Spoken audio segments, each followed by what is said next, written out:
I recently revisited a CBC Writers and Company episode in which Anwar Wachtel spoke to Julian Barnes about his recent novel, The Noise of Time, which is about the Soviet composer Dmitri Shostakovich. The two had a really interesting conversation about Shostakovich's life and work and his very tenuous and difficult relationship with the government under Stalin's rule. And with all this in mind, I picked up Madeleine Thien's new novel, Do Not Say We Have Nothing, which has just been longlisted for the Man Booker. So as some of you may know, Madeleine Thien is one of my favorite novelists, and I count her previous novel, Dogs of the Perimeter, among one of my favorite novels of all time, and this one is just as fantastic. So this is this sort of quietly masterful execution of an intergenerational family narrative, and it follows a family from Mao's Cultural Revolution in China to the Tiananmen Massacre a generation later, and it follows three characters in particular: Sparrow, who is a composer, a gifted composer, his cousin Julie, who's a also gifted violinist, and then Kai, who's a pianist. And Kai is a friend of Julie and really looks up to Sparrow. So the three of them are all practicing Western music, Shostakovich, Bach at the Shanghai Conservatory of Music, just at the start of Mao's Cultural Revolution. So the novel follows these three characters and their families and their communities as they work to kind of navigate Mao's Cultural Revolution. This includes things like denunciation and re-education, torture, death, these ripple effects of trauma that accompany these large-scale political revolutions and oppressive regimes. So this novel opens in present-day Canada with these characters looking back, and the narrative really begins at this particular moment, this cultural moment, when these three characters who are students of Western music are working their way through the beginnings of Mao's Cultural Revolution, and follows them a generation later to the Tiananmen Massacre, when these students are no longer students but parents of students.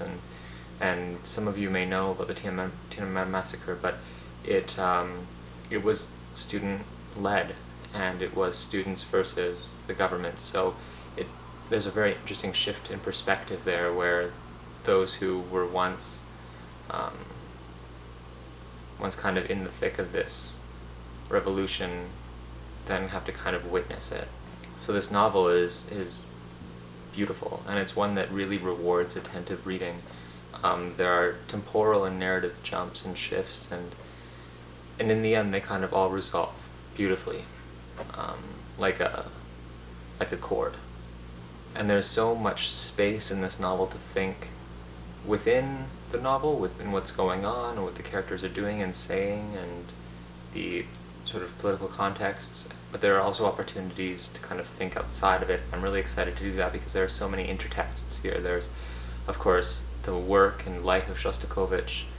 There are the letters of Tchaikovsky, which are referenced several times. There are these Bach. So Glenn Gould keeps resurfacing, one of my favorite pianists, a Canadian pianist, and he did these two recordings of Bach's Goldberg variations, one at the beginning of his career and one at the end, and these bookended recordings are referenced again and again, and there are these moments with language where there are Chinese characters kind of placed in the English text, and there's talk about translation and meaning making, and there are photographs that are placed in different places in the text as well, and then there's this, in the text, there's this mysterious handwritten novel that gets recopied in variations and sort of recirculated or placed in shops or something where